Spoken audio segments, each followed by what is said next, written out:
Welcome, welcome, welcome, welcome. Welcome to the National Training and Technical Assistance Center's Conversation Corner, where we explore innovative approaches to building stronger educational systems.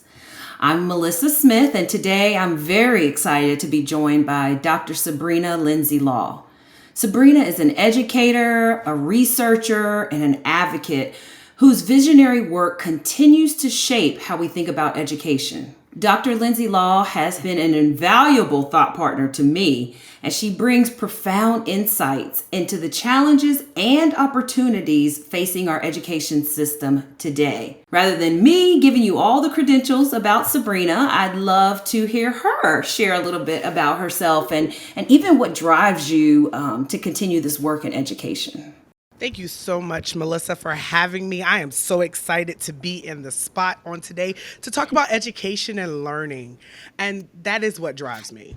I love to learn. I love to learn in community. I love to have reflective time about my learning. And then I like to share that with others. And I think that's so important. A lot of times we see learning as it being in isolation, but it is so collective if we just allow ourselves to have that experience. I have 24 plus years of educational experience in the K-12 setting, as well as I do some adjunct work in higher education. And so I definitely enjoy that, looking at a variety of subjects and concepts, as well as research and consulting, and some coaching. And I enjoy everything that I am able to put my hands on it to engage in. I'm glad you mentioned coaching because that is a huge part of the work that I know that you do, and you help not only educators, but just a lot of different people in different phases of their lives. So one thing I'll brag on Sebrina about that she didn't say is she's also a mentor. She's a mentor to many educators, many administrators, and also many students. A lot of the conversations Sebrina and I have are about students who've come back and shared insights. And so I think all that lived experience comes together to make you a really valuable asset to this system that we're going to talk about today. Thank you so much, Melissa. I do love that. I love that. Thank you so much. You're welcome.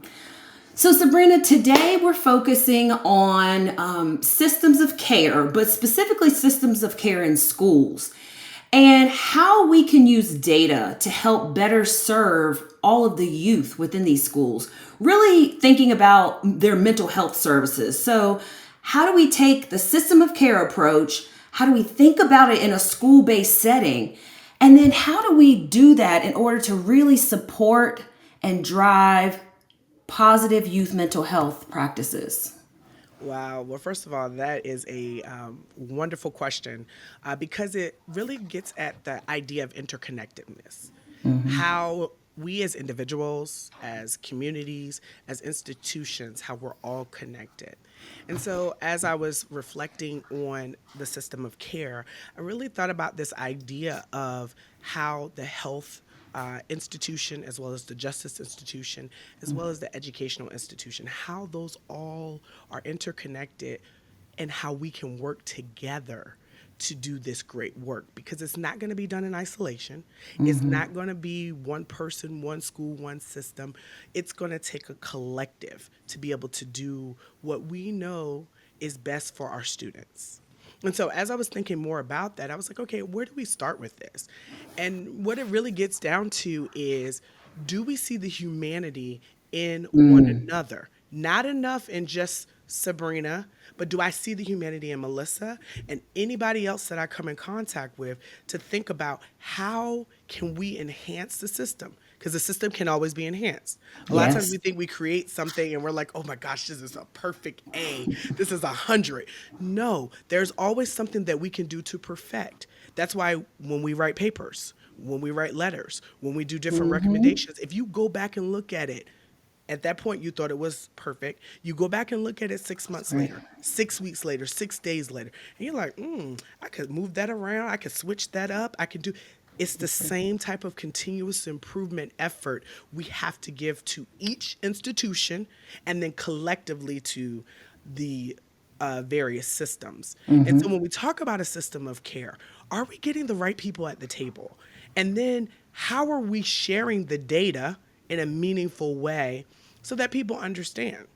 And so, are we sharing the data to kind of say, we've gone through the data, we've covered it? Or are we really uncovering it to see the bright spots and to see the areas where we need to have some growth?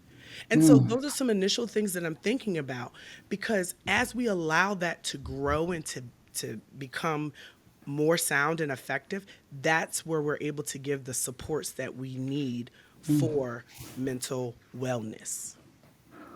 Yeah, you said so much in that. I think a collective approach is just so important. And I'd like to go back to something you mentioned and hear some more about that, because it has my brain moving around a little bit. You mentioned the education system, the justice system, and health care or health systems.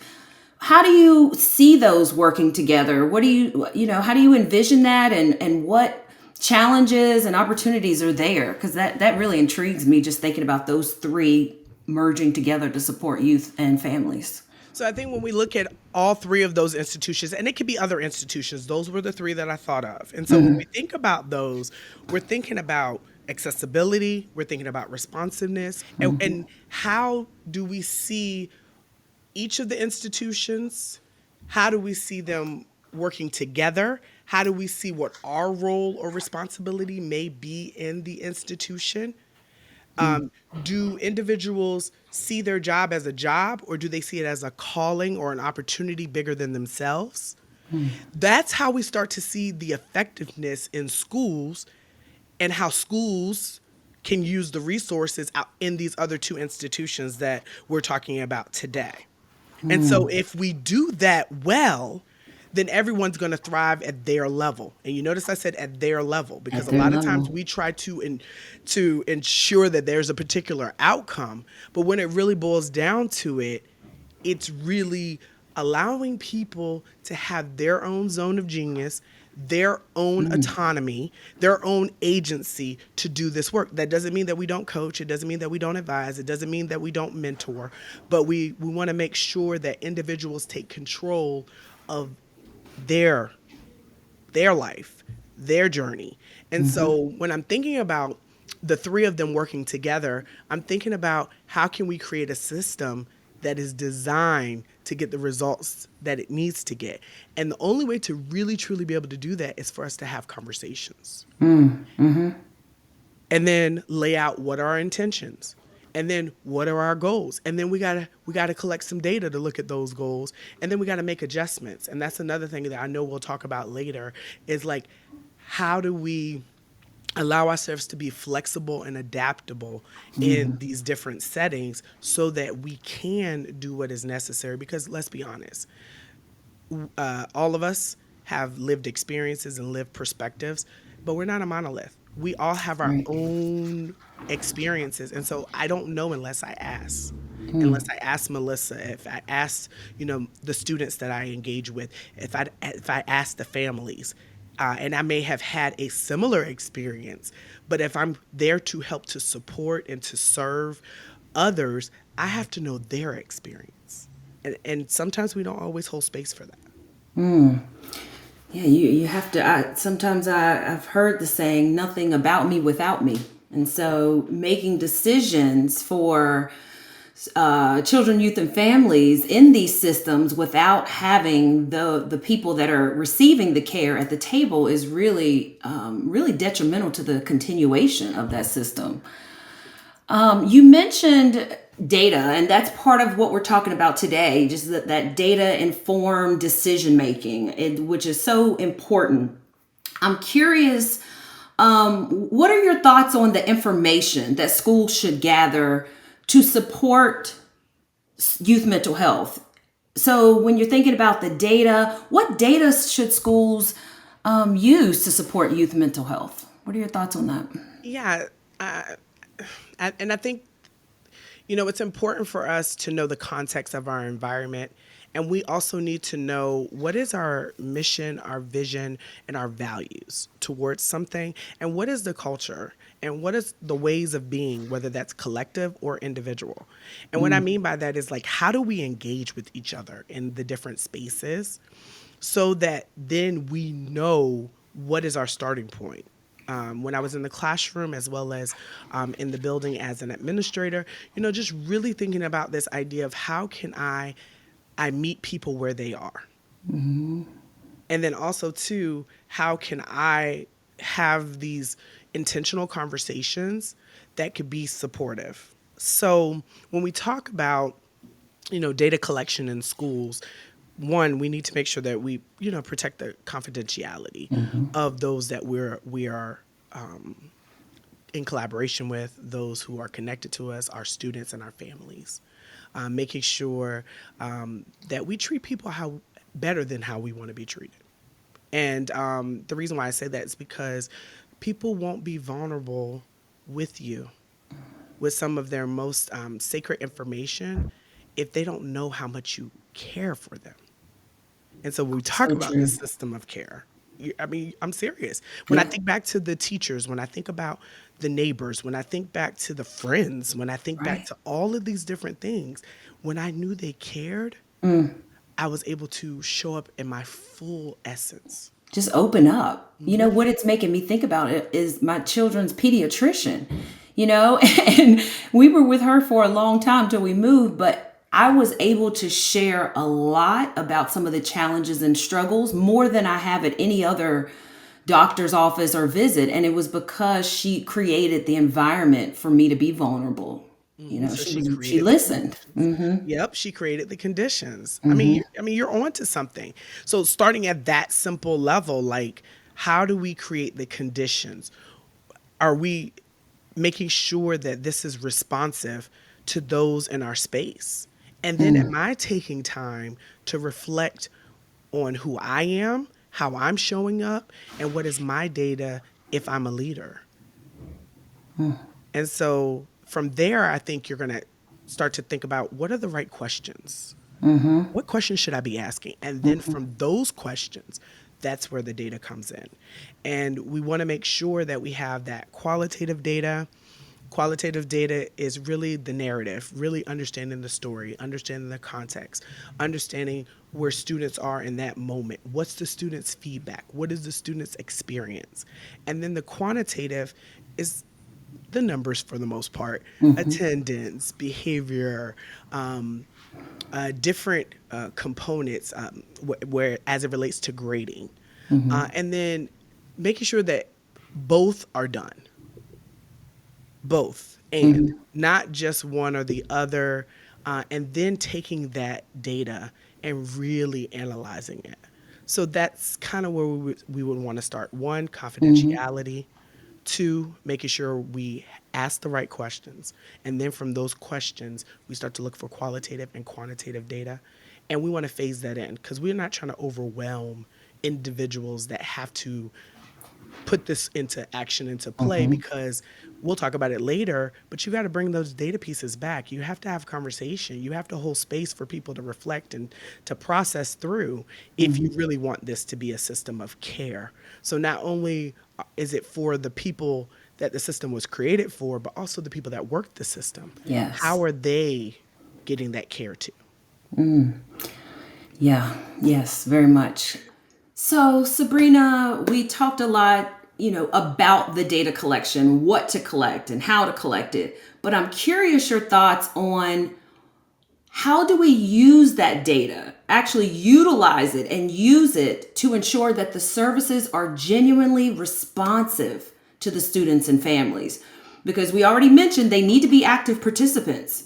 So once we've collected this qualitative and quantitative data, how do we then ensure that it's used in a way that supports the children, youth, and families? Yes, yes. In my experience, those closest to the experience, whether that's schooling, whether that's sports, whether that's ideas, organizational development, they need to be the ones that's the active participants for the sustainable growth. And so some of the ways that we can genuinely do that is to encourage conversation on the specific data types or topics. And so how not just did we collect data on family satisfaction surveys or mental health screenings or feedback loops, but how is that being shared back with some of the ones that have filled out the surveys? And then that's another thing too. Like, depending on the question that you're asking, and you can think of it as a research question. Like, as you're asking that question, that's also going to determine who is going to be taking the survey, and then who do I need to get engaged in this. And so I didn't want to miss that point. And so as I'm giving back the data, and of course we're protecting confidentiality, but we start to look at the percentages, we start to look at what is being said and how is it being said and what do we want to adjust in the system. We have to have those conversations. And so when we're having those conversations, we want to make sure that we establish some norms. How are we going to engage with one another as we're having this conversation? Because what we also want to create is this, and we talked about creating the conditions earlier. We want to create the conditions for authentic conversation and mutual respect. So, yes, we have this percentage point of X, Y, and Z, but I don't see it the way you see it. I shouldn't shut down, but at the same time, I should have enough respect for you to be able to say what needs to be said in a way that you can receive it, but also in a way that you can then say, well, think about this, Sebrina, and this is how we could approach it. And those are those meaningful conversations that sometimes we don't take the time to have. So build it into our schedule, build it into our data cycle. Those are the things I'm thinking about. What you think about what I said there? Because I really want to talk about that, because I think a lot of times we go through perfunctory things. It makes me think about just that idea of the checkbox or the transitional actions that we take. But what we need to do, and to be really supportive to the needs, is make it transformational. So how do we take it from transactional to transformational? And I think you name many ways, and community before content. So build the community with these families, engage them, and do it in meaningful ways so that they're not tokenized, so that we can't, again, check off another box and say, we brought the families in. What are you doing with them to ensure that their voices are heard, seen, valued, and affirmed? Are you using what they're saying? And so we get excited. I know we get excited about this topic, but are you using what the families are saying to drive the next steps? That's where I see it. Are you using it to drive the next steps in the development of the policies and practices? And sometimes I see that step is missing. We've started to we've started to get families at the table. Once they're at the table, it's more like we're directive. It's we're talking to them. It's a didactic. You have to think about a couple of things. So I remember, and I'm going to talk about one from being an administrator, one from being a parent. So I remember going into the classrooms, we would do something called learning walks or instructional walkthroughs, or some people call them instructional audits. And we would use that to look at our data points and where we were and were we making the gains that we wanted to. And so, this informal way of going in to observe. For the teachers, we would leave some affirming feedback, some wonderings, those types of things. And a lot of times people would think about, the teacher.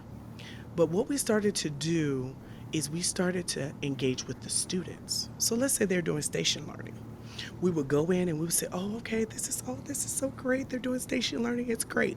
So basically, different things are set up at a particular pod or a setting, very similar to like lab experiences. And they're working on something.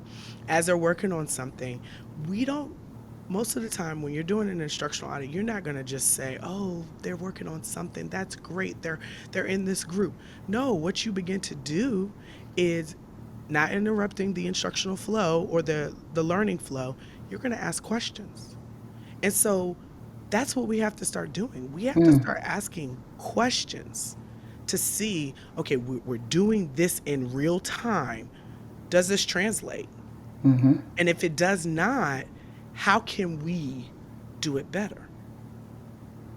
Opposed to us just saying, oh, we covered that. We did station learning. They did cooperative learning. They collaborated.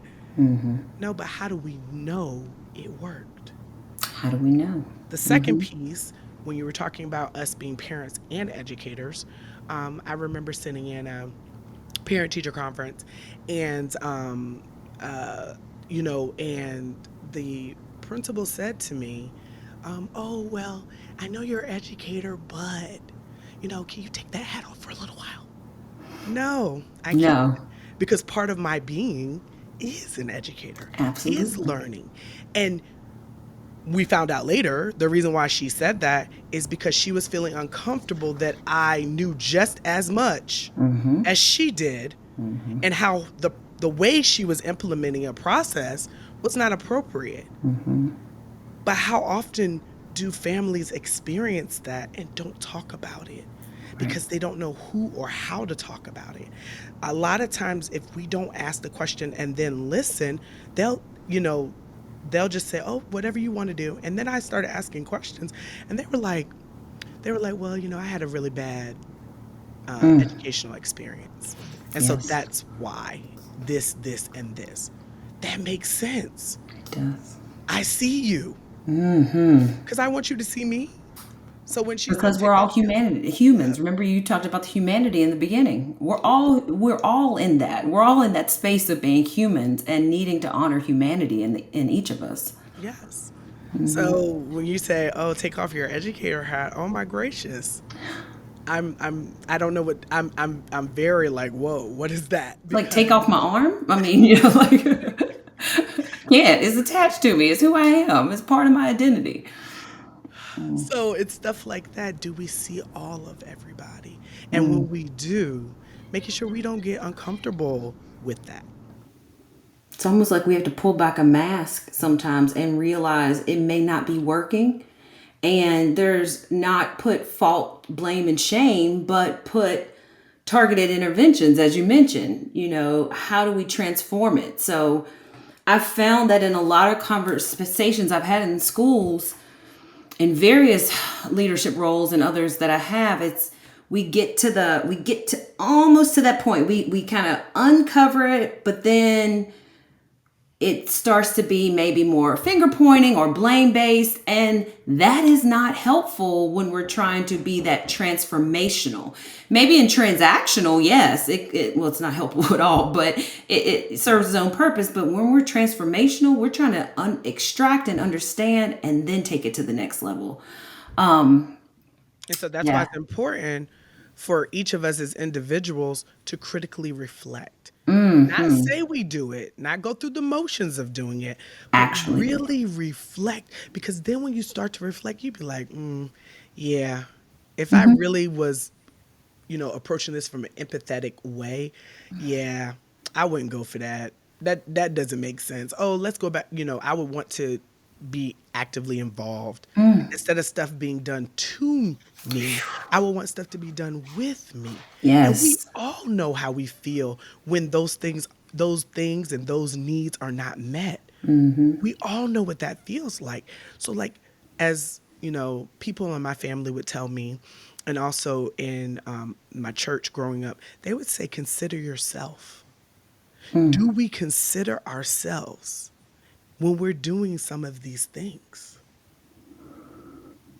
So if we Yes. put a new policy in place that we're going to limit recess time, how many times do we as adults need recess time right now? So that doesn't mean, you have to go outside for every single thing, but Right. do we provide time for reflection, mindfulness, yoga? Basic humanity Yes. needs. Our Yes. basic needs. Yes. Walking around the school. Sometimes, we need to walk that lap or two around the school. Okay, so Sabrina, I'm going to throw three words at you. And I'm curious, what are your thoughts, on these three words and how they fit into our conversation? So, flexibility, accountability, responsiveness. So flexibility, accountability, responsiveness. Give me some thoughts about how those three words fit into the conversation we're having today. Yes, I think oh, those three words really allow us to really think and to consider our stewardship over the systems that we have, that we design, that we put in place, and our stewardship of how we engage with one another, and how we appreciate, respect that, but also too how to be flexible in that and be responsive to who the system we say was created for. So we say the system of education was created for our students and for them to gain not only foundational knowledge, we talk about rigorous, relevant, responsive learning. So if that's the case, and we're supposed to be accountable to our students, and we're supposed to be accountable to the idea of stewardship, accountability, responsiveness, what does that look? Where are we? Where are we in our current state? And then how do we get to that aspirational state? And I think there's a lot of different approaches that you can take to this. It's not a one way, it's not one answer, it's multiple answers. But I will say that if we want to build out these systems of care, we got to think about where's the humanity in those targeted interventions, and then what does the data say? So whether that's our satellite data or whether that's our street data, what does that look like? And then leaving space for flexibility. So I'm thinking about this. So my mother, she loves to cook. She loves to cook. She loves to bake. And I like to give y'all practical stuff because I want y'all to really see how I this think that's all, helpful. Yeah, yeah, I think it helps people grab onto it a little bit. Yeah, so I yeah. appreciate So that. before we take it to the next, here's the research. But, and she would always cook. She would cook Sunday dinners and we would all come over to the house. Everybody came over to the house. And if they were in town, everybody came to the house. So my mother, she would cook enough to feed the whole neighborhood. I kid you not. She's still like that. I even learned bad habits like that. Like I'm making spaghetti, and then they're like, everybody in this neighborhood could come over and eat dinner with us. Right, right. And I don't know, it's just a habit. So, I remember her making the large sheet cakes. And I would know other people who would make their parents would make cupcakes, or their families would make cupcakes, or their extended family would come over and they would make cookies. But my mom always made large sheet cakes. And I was like, can you mix it up a little bit? And she kind of explained it to me. She said, well, I make the cake to ensure that everybody has something to eat that's sweet. She says sometimes when it's just the cookies or just the cupcakes, it's not necessarily enough for the time constraint that I'm on.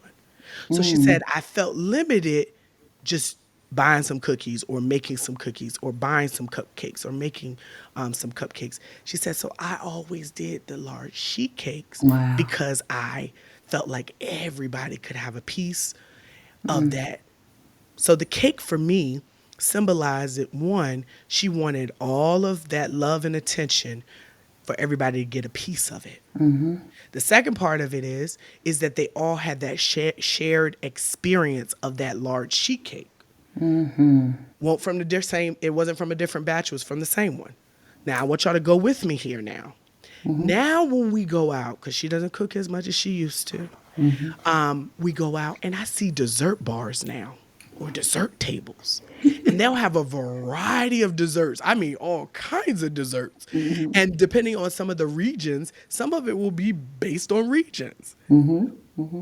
But now everybody can have dessert, but now they have their choice of dessert. And so what I wanted to talk about is when we talk about PBIS, or we talk about other systems of care, academic models, restorative practice, all the different ones that we can name, and there's many, and there's some that haven't necessarily have a name, but it's still a principle. There's always a baseline of support. So remember her large sheet cake. Everybody gets that. everybody gets the sheet cake. Now, I'm not going to say that she didn't have like cookies and cupcakes and other stuff, but for that Sunday dinner, everybody got the cake. Now, if somebody didn't want the cake, or they wanted the cake and they wanted the cookie, they saw the cookie on the counter, then they could then have that. That's that next level of support. Right. Okay. Then that next, okay, I had the cookie, I had the cake, but I see them cupcakes. I want those too. So then that's the next level of support. And so we start to develop a menu of options that are Okay. personalized Ooh, I'm getting it. I'm for following you. Sebrina, Yes.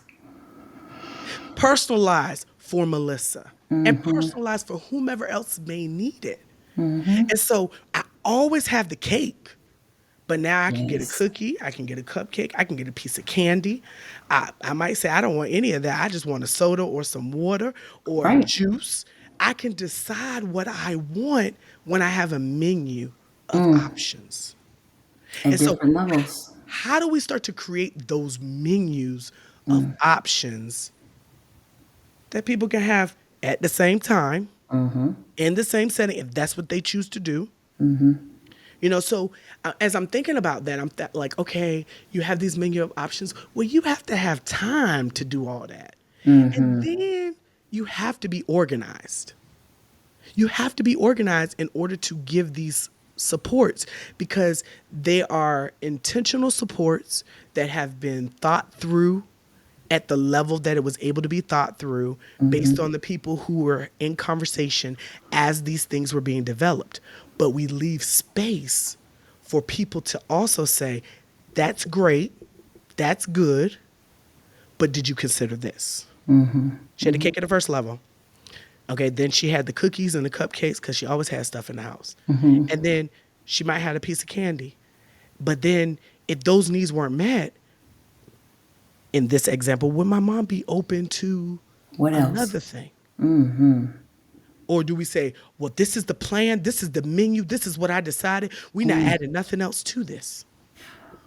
This multi-tiered system that you're talking about, support, it just makes me think back to all the times in the classroom and just in school-based settings in general, when we did have those multi-tiered systems. So we had that tier one and that foundational, and then we built it, other aspects in, and had the third. But it's almost like once we hit that third tier, like the piece of candy you mentioned, and if the candy's not doesn't meet the needs, it's like, well, this is almost how I felt that we were performing. Well, child or family, you should have gotten it in one of these tiers. We provided all these levels. The candy is that third tier. You need to get at this level. But what if everybody doesn't get it at the candy level, even with all the other supports? What do we do? Do we shame the families and the children for not understanding or not having their needs met in different ways? No, we keep searching, we keep trying, we keep extracting. Right. And that's why it's important for us to be organized. We have to be organized. We have to be communicating with constant feedback cycles.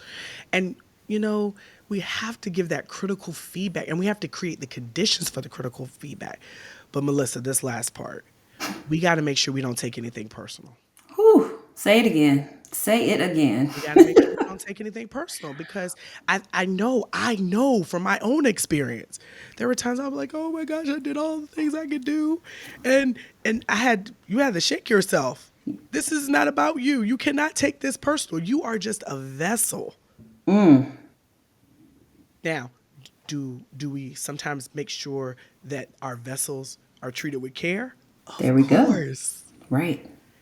But when I'm in that moment of engaging with individuals or having to lead a perspective, it's important for me not to take it personal. Because if I take it personal, then my focus is off. I'm not able to focus on what I was supposed to be focused on, which is the students and making sure that the system is effective. And when I say the students, I'm talking about families too. And then, is the system effective? Is the next part.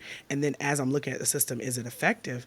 I got to also think about my colleagues. And then I can start to see myself like, is this going to work well for us?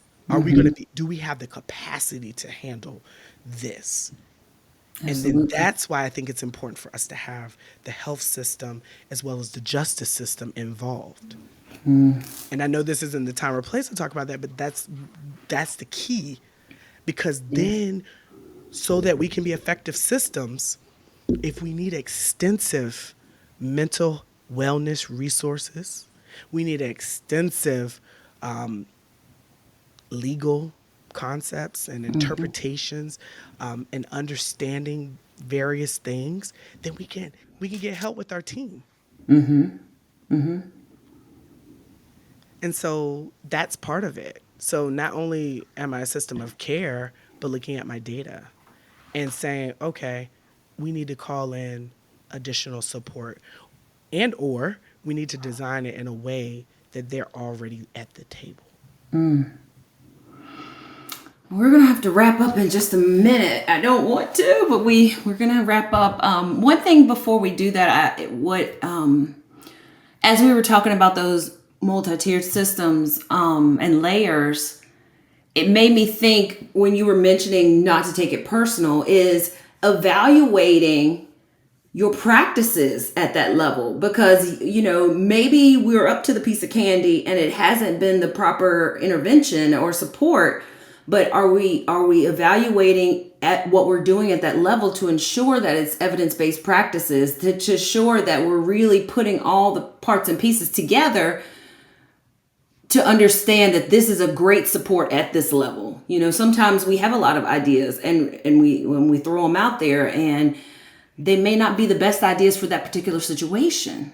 So yeah, that made me think of it all. But despite the challenges we named, and kind of some of the pitfalls we discussed, you and I are both very optimistic, and we know there's many reasons to be hopeful about education, about children, youth, and families, and even about the future of education. So as we wrap up, what gives you hope for the future of education? So I think a lot of things come to mind, but I will say that it is our youth. And sometimes when people say the answer's in the room, the answer is within them and it's within us. And so the hope is that we can bring each other together collectively to do this work together. And I believe that people are starting to have those types of conversations. But now how can we, in a more organized way, really facilitate those conversations where it doesn't seem like it's taking so much time, but really in meaningful ways, with intentionality, bringing people together. And so that's what I'm hopeful for. And I really do believe that our youth is really calling for those things in different ways. Some of it is through social media. Some of it is through, the use of technology. But some of them, they want to have intentional conversations. I had the opportunity to go to a school planning council meeting recently, and I loved it. They had students there. They had families there. They had educators there. The administrators were there. And I said, I'm coming over there with all of them. And we all collaborated. The students from each class that's currently in high school came together and just really had great conversation. And not just them speaking, they were listening, and then they would add something to it. And I was like, I like that. I said, that's a good idea. So I think that's what I'm most excited about. How do we bring this to life? So much, so many good nuggets here in this conversation. And I'm grateful that you ended us with that glimpse of hope, because there is hope. There is a lot of hope in school-based systems, and even in this thought around school-based mental health and how we're supporting students and how we're supporting their families. And I need to always say how we're supporting the educators that are supporting the students and the families. So it's multiple layers. It is complex, but systems are complex. And if we're really thinking intentionally, like a lot of what you've described, I think we can get to that aspiration, we can get to the transformation. You know, we can go past the check boxes and really make meaningful change. So thank you, Dr. Sebrina Lindsay-Law, for being with us today, and I'll talk to you again soon.